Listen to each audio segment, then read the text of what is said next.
Yeah, design. Problem was the difference, but the conflict is very simple. There is like a small test kind of thing.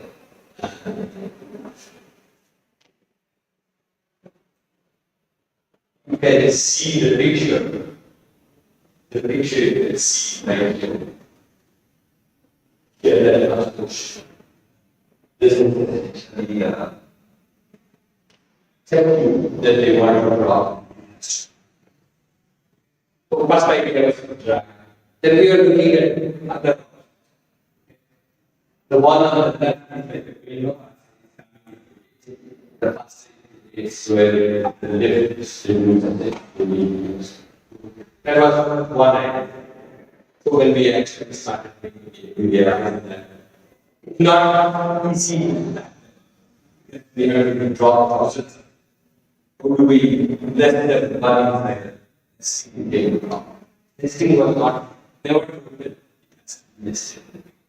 That is the idea of developed. Finally, the solution we gave up was based on seed. It's called Samara seed. I think here also you have this thing. Some seeds they fall, they curl around and they come. In India, common language they say helicopter seeds in US. So these seeds, they don't fall straight. They keep curving around it. You got the same thing and we implemented that. Okay? That was made out of foam. So we have a bunch of one. Each one has essentially the test tube fitted. All of them when we stack, drop from the plane. All of them keep rolling around it. Those patterns are essentially up there to do that work. So that particular thing works like a real body. Okay? It also looks like the real body. So you can get a good feel of this is what the real body looks like. So that's a final type. Kind of need to know which prototype you want the students to.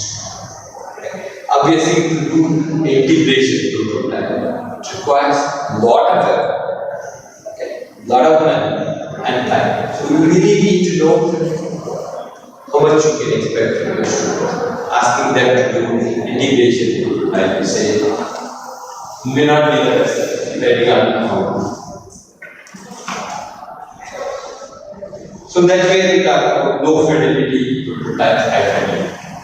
That's why I have a question. You require students to do low fidelity, high fidelity. Low fidelity means it's quick, cheap, they do with paper, plastic, cardboard, things like that. High fidelity means it's expensive, may use a high-end 3D printer. Right now, earlier we used to say low fidelity is all paper stuff like that, not 3D printer. But now low fidelity uses 3D printer also. We bring a card with 4 3D printers to class and they can 3D print anything they want. Most of the 3D prints take anywhere of 10 to 15 minutes. Okay. So high fidelity means more time plus low fidelity.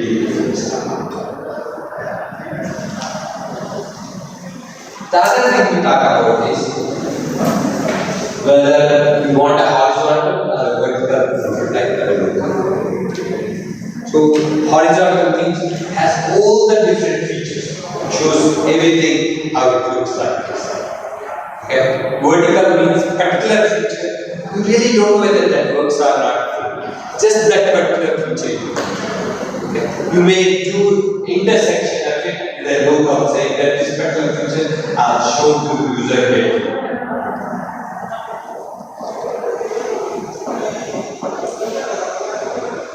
So before you ask students to do any prototype, you ask the student why are you define. Okay, I want to know whether it works or not. I want to know whether this particular feature is at the right place or not. Okay. Why is it?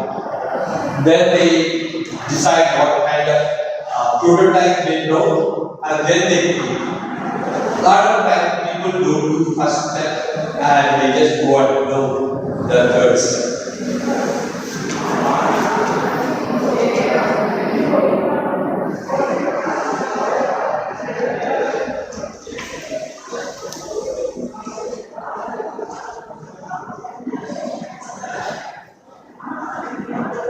low fidelity prototype. It's a pretty nice one.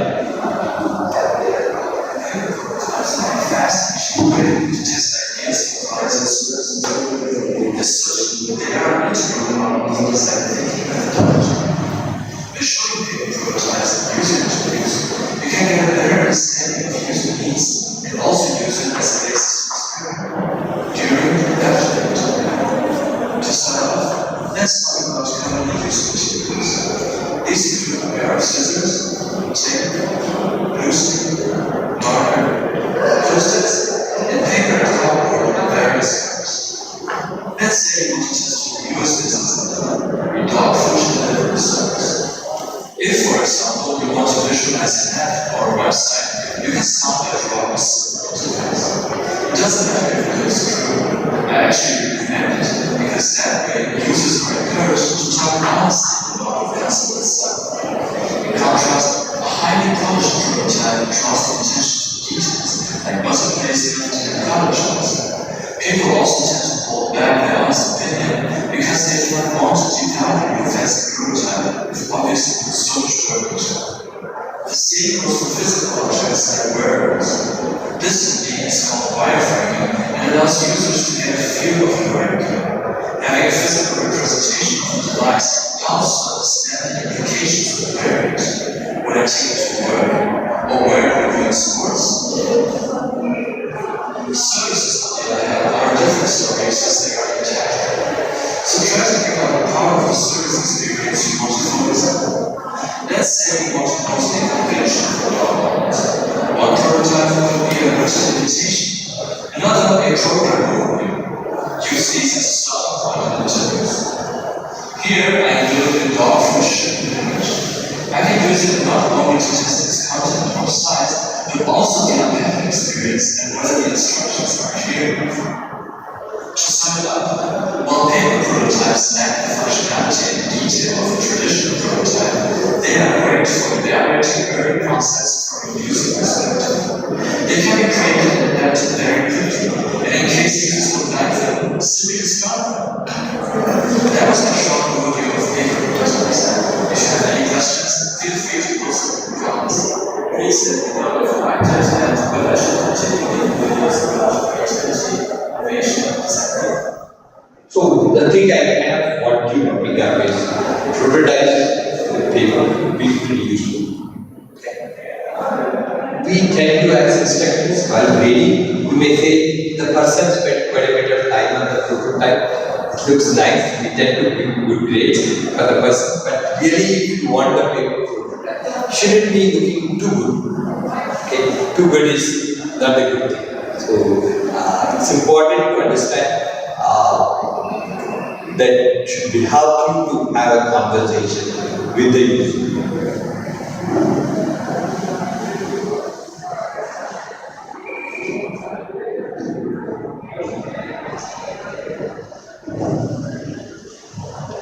Here are some of the things our students did, okay, and particularly people who are design, they can design instructors could get idea what they have. So in this particular case, they were having that lot of people playing soccer get hurt, so they wanted to develop soccer songs that would prevent them breaking their legs, etc. So essentially they created a paper and they got to find out very different, we did different places, whether it hurts or not, so they kind of know how that works. Okay?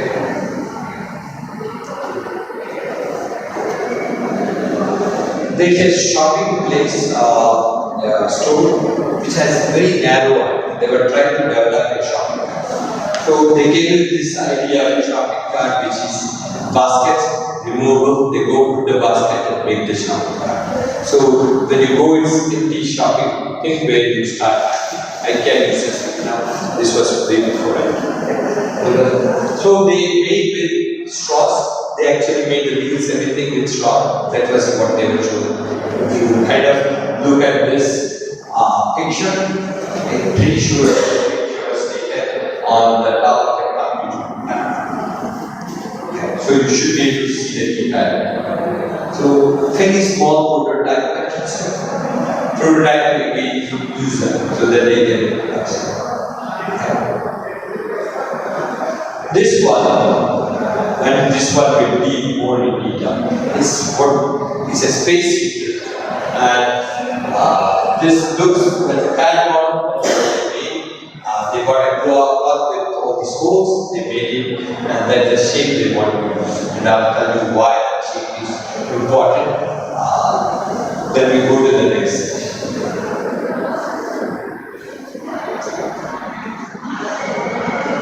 So here are the prototypes. They were trying to develop a solar cooker. On the right is the first prototype, and the left is the last prototype. Okay, so you can see how the shininess of different things go. Here you can see pretty large. Here they're testing it out. Here they are able to actually cook an egg with no problem. So goal was if you cook the egg, you get the cooked one. That's what I wrote.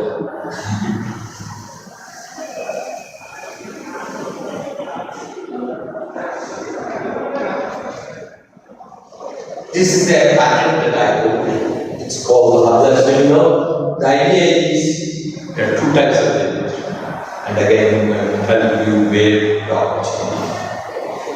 So there's vertical axis, horizontal axis windmill. So vertical axis, the axis is vertical, horizontal this way. The ones you normally see are horizontal axis. So the wind turbine will take place. Okay. You see three blades here. Sridhar is a big wind turbine company in India that's like number 2 or 3 in the world in terms of production. Horizontal axis, the wind turbines will take this way. The difference between vertical axis and horizontal axis. So, vertical axis wind turbine makes a lot of noise. Noise is the problem. Birds think there's a gap and they go through it and they get hit, and a lot of birds fly. That's a problem. So they are not normally used in urban locations. On vertical axis this way is quite often used by road traffic. Okay, and they are any direction between roads, and they are not. So we are looking at the vertical axis, and we are looking at the cost of manufacturing. A lot of cost is locked up in actually the pillar and then the rotation part. So we created what we call a hubless filter. So it locks up to say electric pole is there. You can attach it and it eccentric rotates. And we actually design artificially. And if you actually looking at this one, it has this RBC center that was our first model, and that's what we test, so that we can get the right shape for the airflow. It looks like, so sometimes you may think that you are developing this, all we are interested in what is the right airflow we should be using. And we had some features in the airflow, so we were testing the airflow. So if you look at it, we could man-mount airflow when you want it. On the other side, we are showing how you look at a house in a building. You skip that.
Testing. We test the product. So the common mindset people have is confirmation. You want to test to say that works, and that's the wrong way to approach this. If I ask him, was the workshop good? He would say yes. Because I tried expecting to say that answer. So we are not listening for them, we are basically confirming. Our students are just like all of us, we want to confirm what we want to hear. Okay? And if you do with that mindset, you would not listen to the customer. So again, listen and silent are two important. They are very similar and they go together. Here is a product that we are working on. Doesn't have a direct engagement but a dedicated. So what happens is, in US there is a centralized team, that's one part. Low income families typically have space heaters. So the space heaters you put it somewhere in this corner and you let it heat and stuff like that. So it's like a cold walls and stuff like that. Sometimes the pattern fall off and it catches on. So think about yourself. There's a flat surface, you put stuff or leave stuff on this, and all the time it's heated, so there's a chance of fire. So it came from underwriter's lab. They were trying to figure out a different configuration. Actually, the head of the underwriter lab, his name was Gandhi, Indian, so he gave me the project and he said, your student may like this one. The shape we came up with, so nothing you can put it because it's unstable. Okay? Sometimes the thing go under the thing and get stuck, so we can't have this curved shape, so it is off from the ground because yes, the ground is good, okay, we can, so it's off the ground, and the top is curved, so nothing gets in, and it's a very small space heater. That's the design. So we had to add more the thing, and the right wall is actually the physical load, right? On a wooden desk.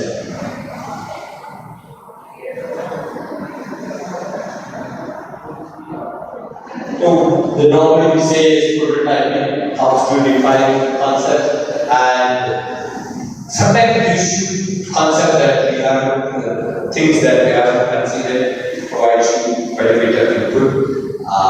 We want them to test early, test off. So the process we go through is 6-step process. So they have to make sure that they know what they are doing on these 6 steps before them.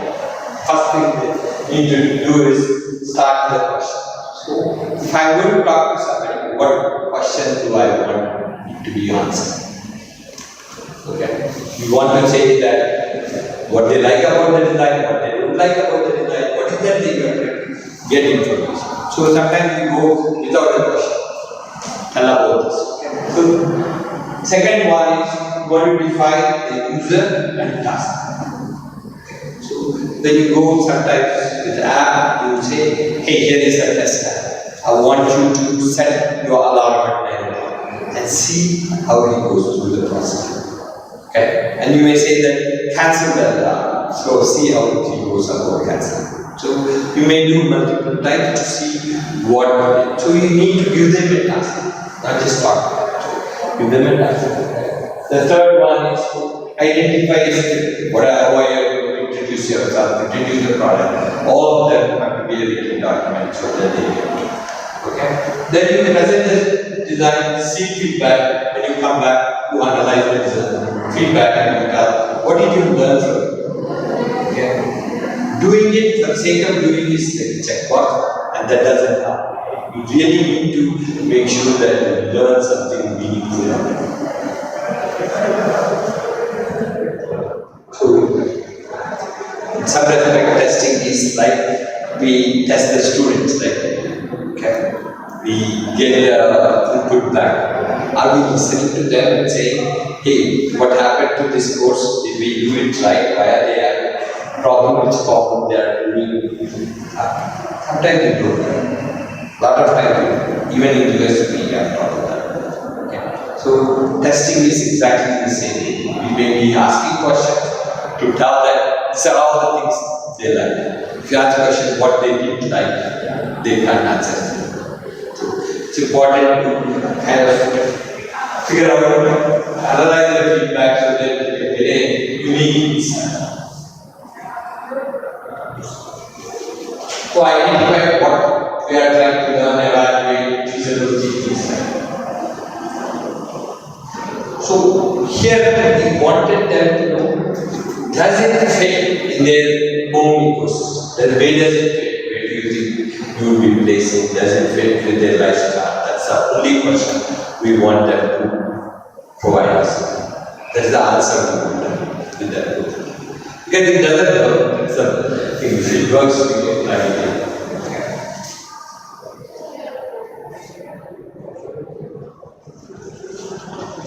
So whom should we ask? Participants. Initially, good set up participants that you are designing, colleagues, things like that. They are not actual users, but they can provide some info. Okay. As you go through that, you really want expert users, people who are using a lot. Particularly if you are, I tell you example. In US normally, trash, cats have a trash bag. Okay? So people remove janitors come and remove trash bags every day. Every home has trash bags. We remove once in 2-3 days. Me and my wife were only 2 people, so our trash removal is like 2 days we remove from the kitchen. So, whereas the janitor removes every day probably 200-300 cats. So talking to him, you get better information than talking to him. So when you talk to him, for example, you realize that every time they take the trash can back out, we go to garden, bring the trash back. They pick the trash bag, normally they leave 5 or 6 underneath there.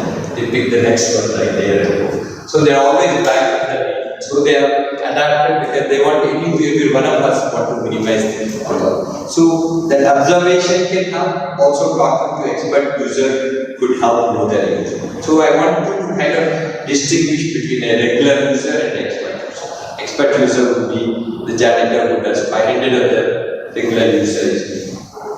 In US we pay. Okay, so I paint my house. I'm pretty good at it. Okay. Expert user is professional painter who paints. The highest job, 365 days out of it, probably 200 days. I do 2 days. So your expert one would be the person who is paints every day. Normal user. You need to get both of us. Because if your target customer is me, I should make sure that I can paint well with your product. Also, expert user can provide a different set of feedback that will help you. So it's important to understand. We say go to the user. Which user we are looking for? We want them to use to regular user and the expert user. Expert user is very easy. So you need to identify who is expert user for your product. I never set alarm. Okay. I always tell whenever I get up, that's the time I get up. And unfortunately, I get up at 5:30. I wish I could sleep until 7. It doesn't happen. So if somebody comes and says, do the alarm back, I'm the user. Okay. So you start thinking about who sets up the alarm clock every day in the morning at 5 o'clock or 5:30. Or multiple times a day.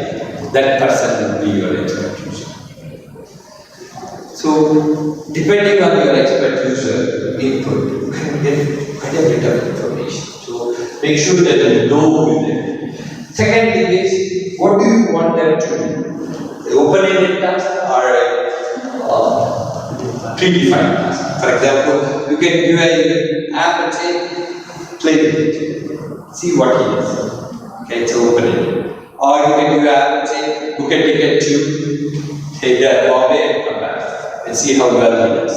And you can even tell, I want to go on certain day, come back on certain day, I want a morning flight, evening flight, and see whether he can book it right. The reason why I said always like this, I went last week, I told my friend to book the ticket, he says, and I ended up, he booked for January 17th instead of February 17th. So I don't know the airport to get stuck there. Okay.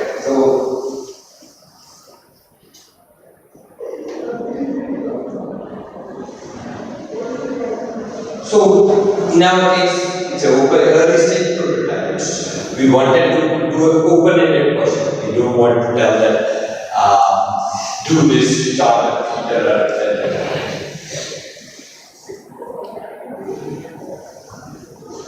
How will the product be introduced? Okay? How will the people interact with it? We want them to touch, we don't want to touch them, we want them to switch it on, things like that. What will they do?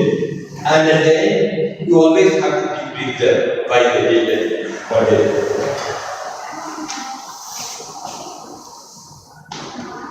They wanted to present at home. Users show where and how he plans to use. So you have this device, where did you put in your?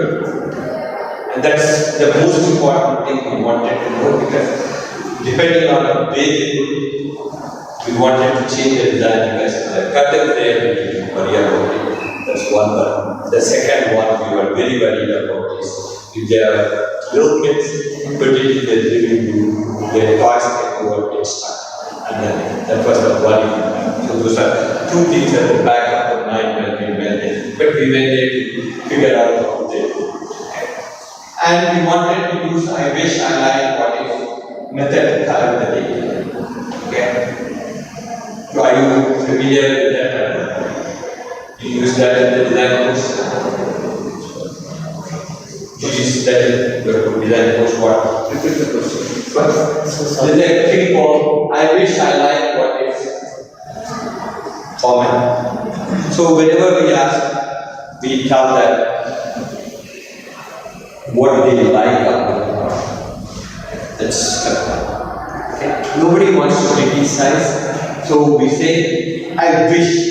So I wish the height was good. I wish it comes in different colors. So what is that they wish in that particular product? What features? That essentially they get their liking without asking what you don't like about this product. And the third one is what if?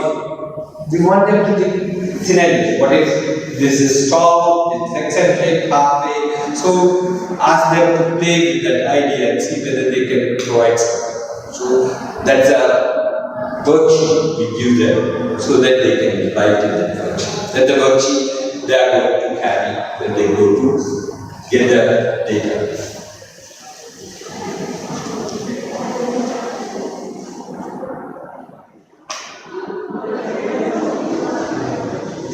So determine the location and the number of users there. So a lot of time you may go and present to one family, or you may have a social gathering like a church. You can go and show and ask them.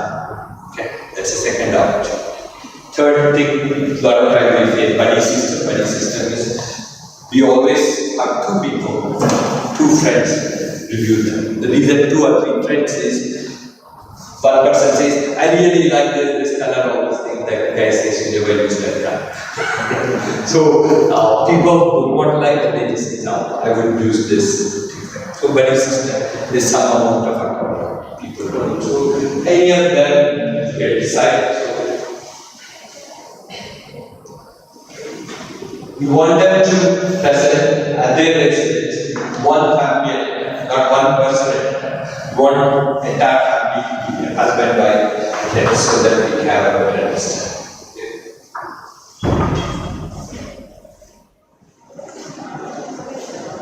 So, a lot of times people say this doesn't work, things like that. We tend to push back and say, hey, this is the reason why. You don't need to push back.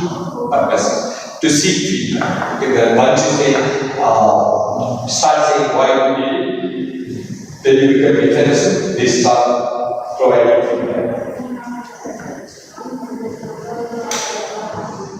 So, this is the format they give feedback. I like something they like, I wish something they wish could be improved on it. And what if something they would suggest, how it could be, what suggestion. And we use a sheet of paper, but then to fill that out, the user will fill, the interviewer will fill that information.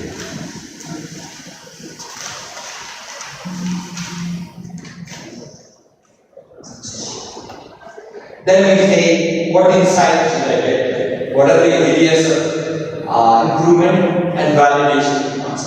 So, does it work or not is validated.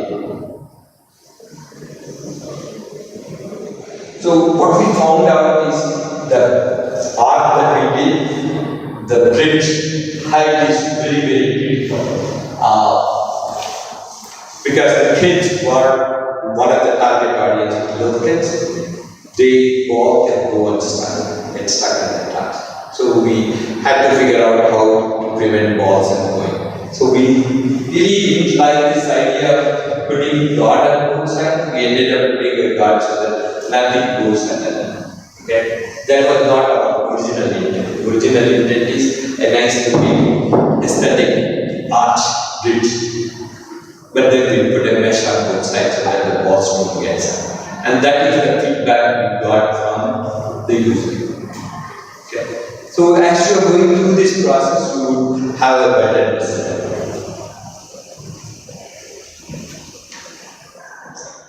How about the university?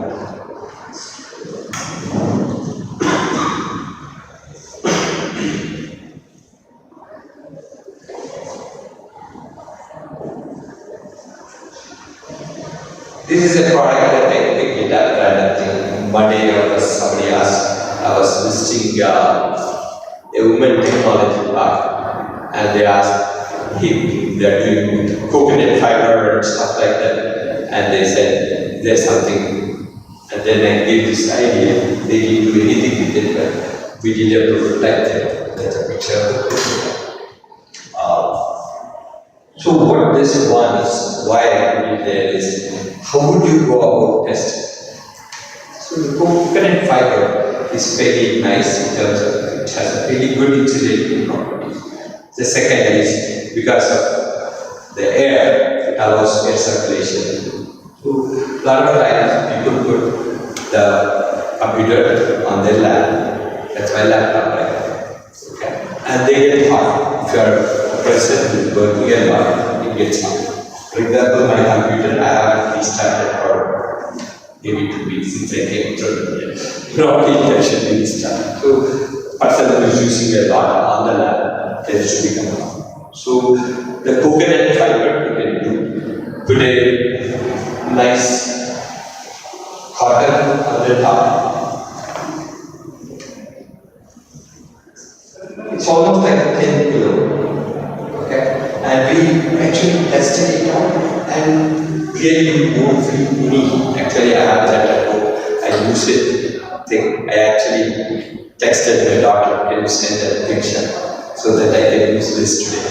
So my goal is, if you have to do this testing and get feedback, how would you go about? So I want you to think about this particular problem.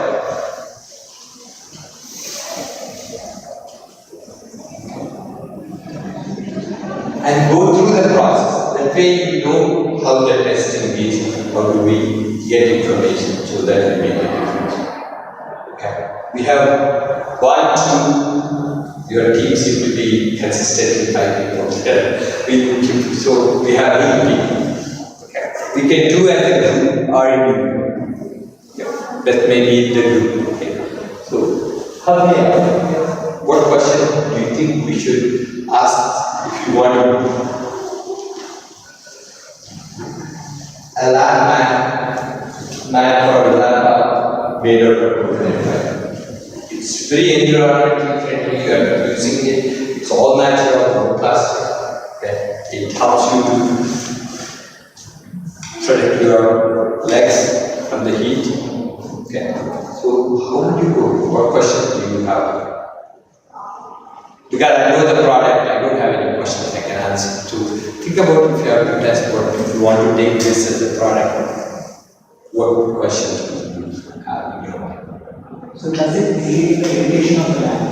Because when we keep on the lamp, it has a fiber which is very strong. Sometimes it sticks to the skin. There is a problem there. So one question would be whether the fiber will stick out. For some reason, it did not. So the question is a good question, but we did check there was no fiber. We did. I've been using for 4 years. So how extent that can bear the temperature of the business? Okay. How long it can bear the temperature? How much temperature? For that, do I need a user to test, or can I test in my lab? I can test in my lab. So there's no user testing. So you start asking questions. Okay, what is that I'm trying to do? Because going talking to the user is useless. I'm not saying that we are just doing it quickly. It's waste of our time, student time, unless they know what they are doing. It's flexible to keep anywhere. It's very flexible. You can fold it into half an hour. Is it easy to carry? It's pretty lightweight, easy to carry. You can put it along with the laptop in the bag. And it actually doubles as a protector for your LCD set. Is it blocked air vents under the lamp? Because some strands may come out from the. Okay. So there were no strands coming out. Again, you don't need user to test it. So if you are going taking this to user, what do you want to know? Okay, let me rephrase this. So first thing is which user we have to figure out. Okay. And where the second is whether they would use it. How many of them actually? A lot of them comply that there's a temperature problem, but how many use it? Okay. And also to give you before, the competition is normally you have kind of stool kind of thing that separates it out and you can place your computer. So how many use that instead of this? How many use this? This is much more portable, lightweight, easy, put it in the bag, things like that. So the first most important question is, would you use this particular thing and how would you use it? Do you see yourself taking in a bag? Okay. Or do you see it staying at home? For example, I'm not doing it. Okay. So that's essentially the thing that you want to find out. So you have enough food. As you can see, it's a plain cloth we used to make it. It is not very colorful or doesn't have any design, nothing. Just plain. That's a good prototype to take it so that you get the question. That's it. So we have our question right. So we did fit in their lifestyle. Do you think you would use it? Where would you use it? At home, do you carry it? Those are the things that I want to find out now. The next step is define the user task. So who is the user for this kind of thing? Students, employees, Students, employees, software employees. You are using that there are Keep going. researchers, Everybody. Okay. So that's an answer I really wanted to hear. I was trying to get. So whenever a designer says who is the user, when they say everybody, that means no one. Okay. So always remember that you want them to give a long list of things, then you say that doesn't work. Okay. Everybody means nobody. Okay. I can give you backup and give you example. Okay. So you want to order roses. Okay, mail order service of roses. Roses are good, pretty expensive. You are here in Aziz Nagar, lot of roses are there. I can ship it every day whenever the order comes, and I have some. Who could be a customer? Takes a day to cut everything arranged. Everybody think they need roses. So if you really think about it, funerals happen all of a sudden. They don't plan. At that time, they don't do what the cheapest place to order and hope that they deliver on time. So funerals don't need. They need roses and the flowers, but not mail order. Valentine Day, good day, people give roses, but men don't plant that much. So you think that men plant, so the other way, so that's not it. So you start taking off, not many people actually plan and buy. Most of the time, on the way you see and get tempted and buy. Not something you buy and and there may be a specific group which are homemakers and want flowers and lovers they buy, but that's a small quantity. So everybody, who is that really? Start thinking about it. Software engineers could be a good one because they're software. Maybe software engineers should work at home. Okay? Because they are more in the office, there's a desk, at home there's no desk. So software engineers who work from home a lot. So you narrow down from software engineers to software engineers who work. Now software engineers who work at home, who can be narrowed down. People may have a big house where they have an office room. So people who may live in a small apartment, one bedroom apartment, software engineer, more likely to use this than a person who lives in a big house, right? So now you start looking at who do I know who lives in a apartment, single house, who works from home, who is a software engineer. That's the user I need to know. So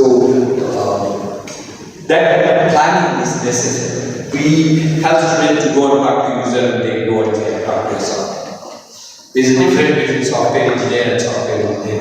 Living in a apartment with 2 people. Okay. For them, they may use it.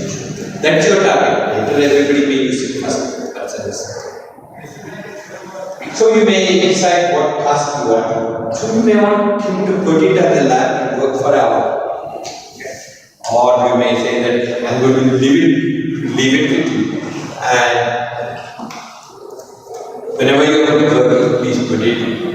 You may ask his permission and put a camera and say, whenever you do, videotape this work. So you know how he or she is doing observe. Because nobody will be comfortable sitting there and watching somebody for 1 hour. They are working. So, okay, say if you don't mind, I just videotape the lab portion of it. So whenever you are using it.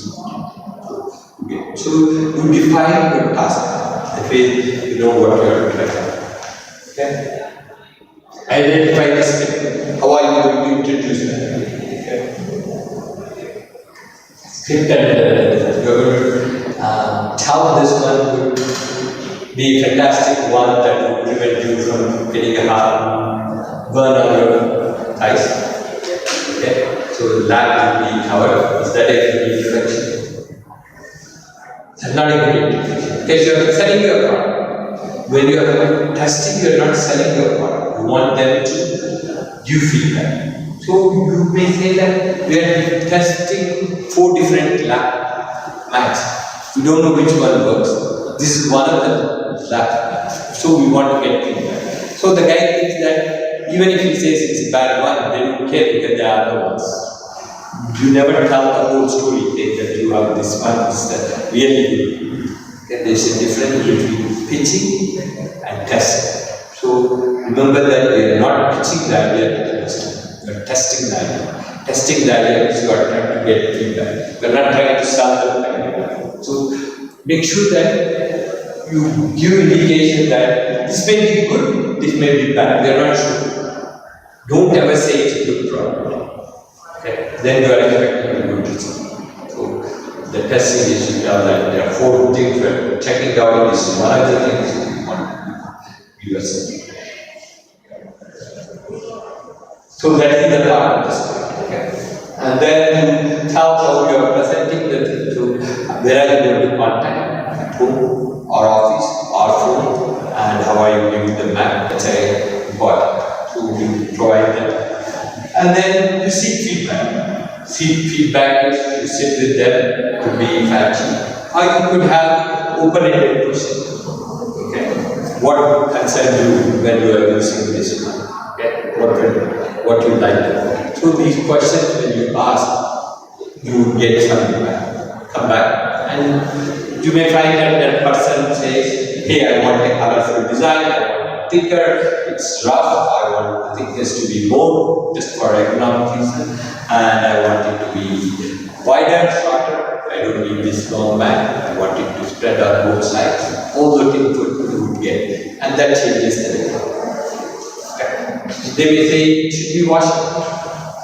The changes really a color. So that's essentially the part of the test.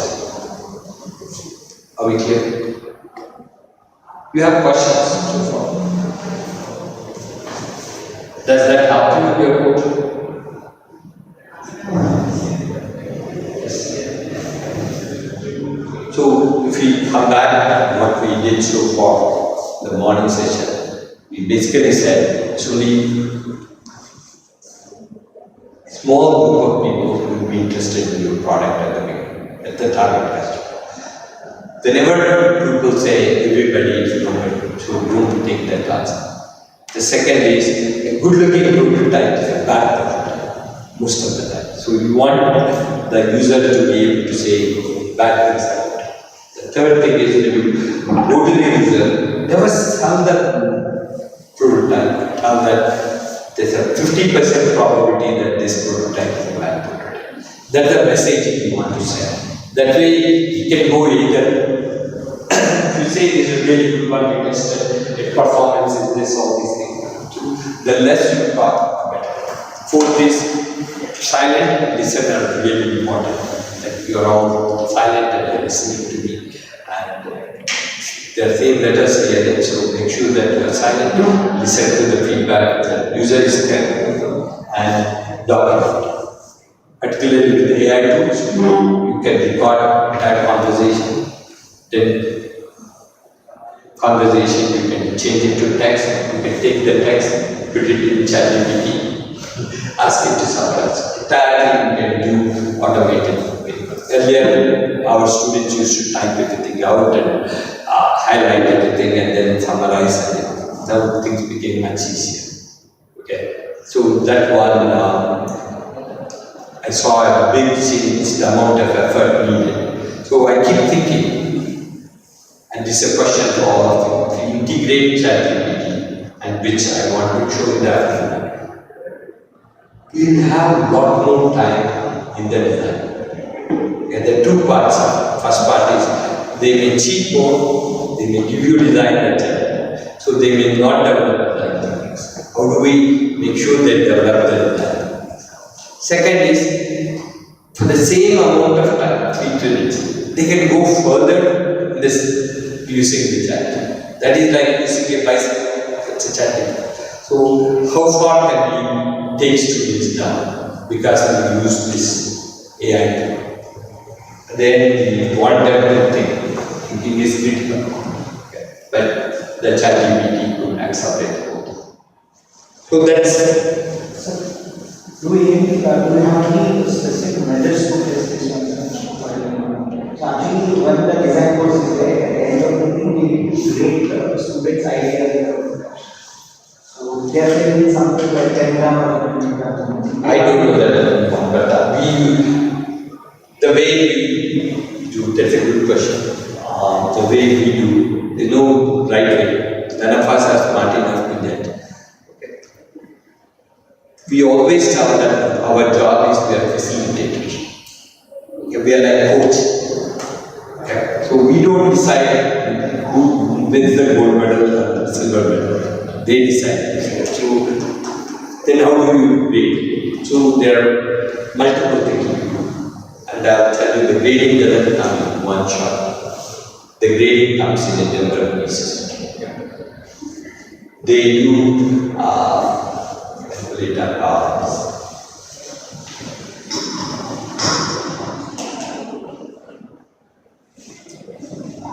It's coming. We have a video clips. They make a video. We send it out to number of people. They provide feedback. So there's one part video, so they can copy feedback. And everybody who provided feedback also grades how well they did. That's one. Second one is they do a presentation to the large class at the end. They do a presentation to the boardroom setting. So then each group comes to the boardroom for about 8 or 7 judges. They evaluate, they provide feedback, and they give it. Okay. The third step in the process is this is a pretty crucial step, and it's the most important step of all the things. We ask students to make a poster, prototype on a table, and we may line them up, or I'm just giving analogy here. We may line them up all the corridor. So you may have a student there, student here, group, student group, like that, all over. So for us, that helps. Maybe 20-30 minutes. So we bring judges. So the judge goes to this table. Okay? Talks to them. So they explain the thing, he gives feedback, and judges, they have 5 minutes to give feedback, and they give a score, and they share. Then they skip one table, goes to the next table. Okay? So the next judge comes here, this table gets a break. So they talk for 5 minutes, get a break for 5 minutes, they talk for 5 minutes. They do 10 times attention. So they are talking to 10 different people, getting feedback. That means 10 different people are telling this work, this doesn't. At the end of the day, it is their idea, and of our side. So they may decide this is where they want it. So their job is to get all this feedback, and all the judges do grade. And you will see as they are pitching 10 times, the quality of the description to the judges improves because they are first all students, doesn't matter in general, then nervous. The first judge they come, they can't talk to them properly.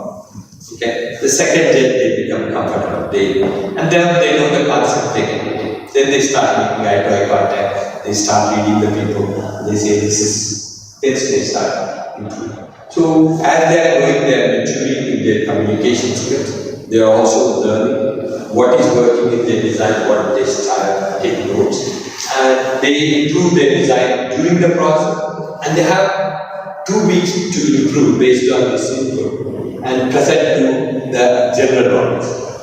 At that time, faculty, industry people, they all come and play, and whatever the grade they give is essentially grade of the student. So we don't grade at all. Its grade is determined by your audience, the judges, the evaluators, all these people.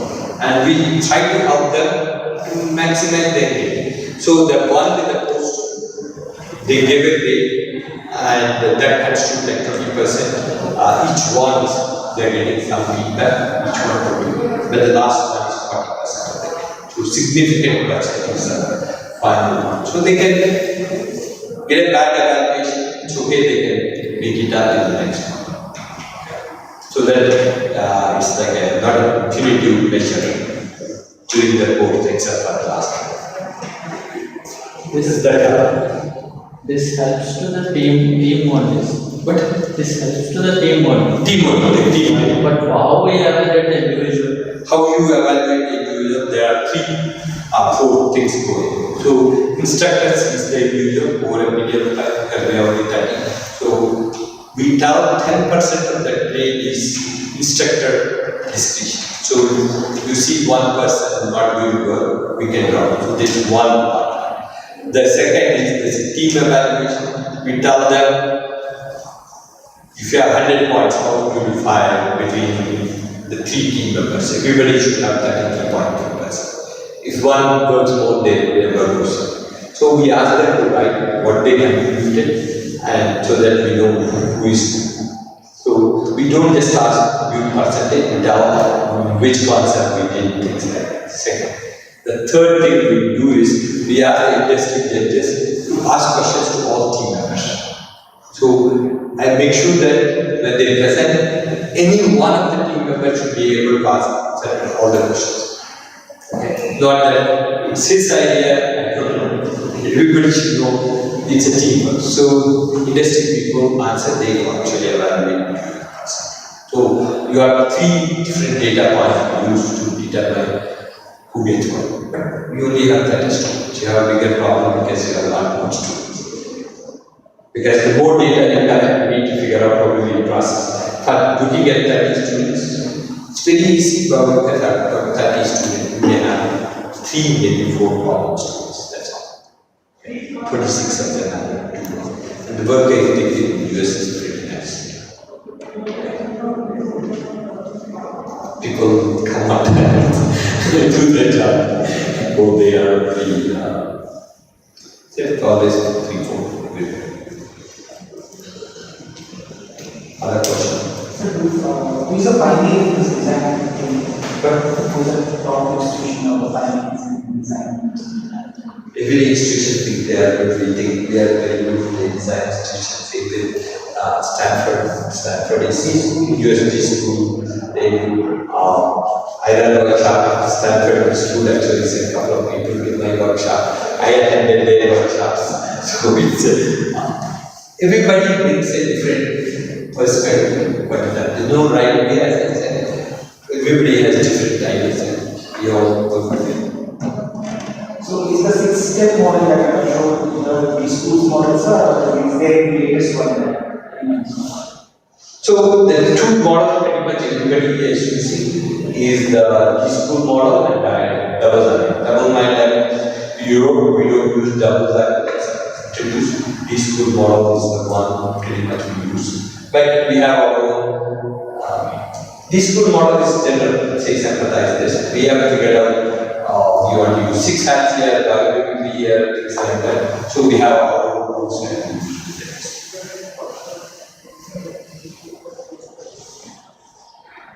so we do use this. So you can see exactly visualizing all of them. We face the problem with the students when we are conducting the breakout activities. So somewhat the breakout activities are somewhat good. So but we want to choose a new one, implement a new one. So how we can find out those New activities? How we will be? Okay. So can you give any website related?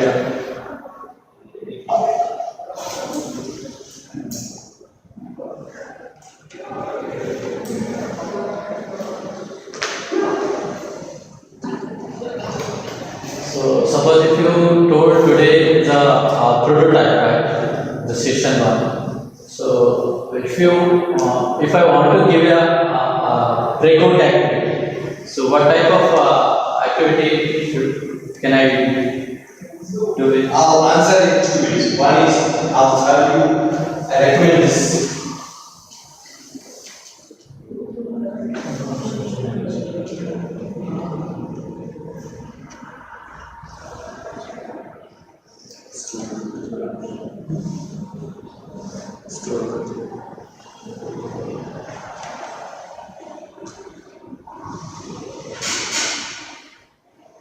I think I need to start.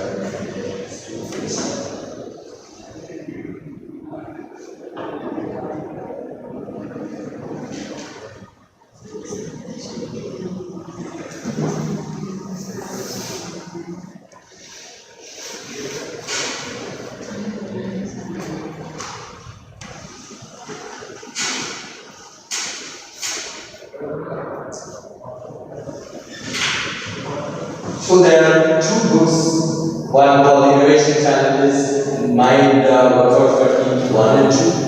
Okay. Those short developments too. Okay. I'm the author. So So I'm not promoting so that I make money. They're all free, so I don't make any money. You can get it for free. So I have a lot of people across the world in Australia and UK and everybody saying that we really like this book and do this. So there are many challenges, and again you decide what challenge you want to do and what material is available. What works for us doesn't mean that it works for you.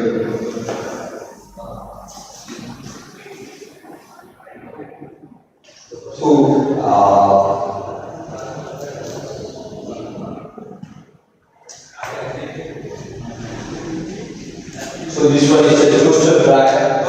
If you think about university connections, this type back to where we teach. Okay. So in this particular case, we customer support creating value, creating curiosity. That's what we think this represents. And they are designing green packaging, green packaging for a toaster for green shop. Okay. Here are the students working.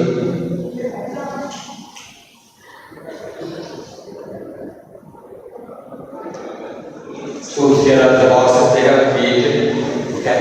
So we tell them, we give them 15 minutes, and we bring somebody to judge, and they get a cash prize of the sometimes what we do is we have a table, material supplies table, and we have lots of different materials.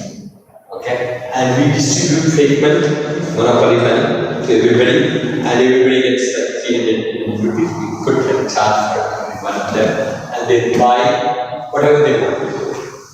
Okay,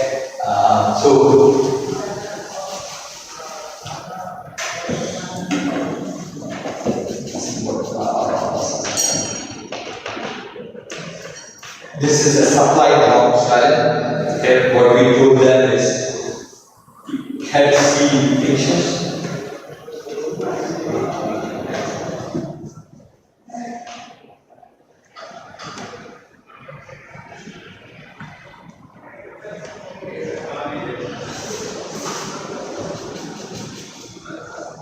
So we had 12 glass tea lights.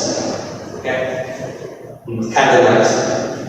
Candle light holders. Okay, there are circular box they gave, and we have a bunch of material. So they have to take it to the second floor, build something, so they drop from the top to the bottom, and when it hits, it should not hit. So each material has certain amount of money, so they can purchase whatever amount of material they want, and they go. So we order them, the way you conduct is important. So we order the cheapest one and this is and the most expensive here. So we take the most expensive one, we drop it and open it whether it breaks or not. If it doesn't break, they are current next. Okay, we go to the next one. Okay, we drop it. If it does not break, it's cheaper than these people, so they lose these people. The next one breaks. So everybody is curious because the cheapest one, whether it breaks or not, we don't know. So we keep going down the cheapest. And the people who did this win the competition, I really like their idea. Like aluminum wrap, you have the plastic wrap. So what they did is they tied it up at the top. They put the candle thing in the middle and wrapped it around and in the top. So it's tied both at the top and the bottom. And they put this, drop it down. It was the cheapest material you could ever think of. And when you drop it, it shocks like a thing and it didn't break. So they won. So there are many challenges. Between the two books, we have about 40 challenges there. That's one course. You can search online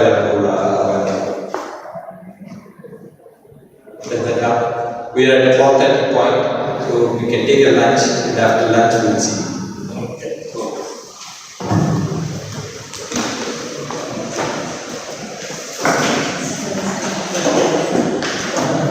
This one in Apple Store. The book is in Apple iPhones, not in Android. Okay, so if you have anybody in Apple that works, if you don't have it, send me an email. I can send you the PDF.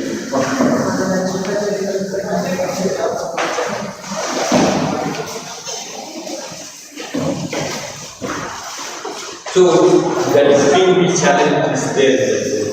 The alumni fast and simplified the actual one. We have a plan.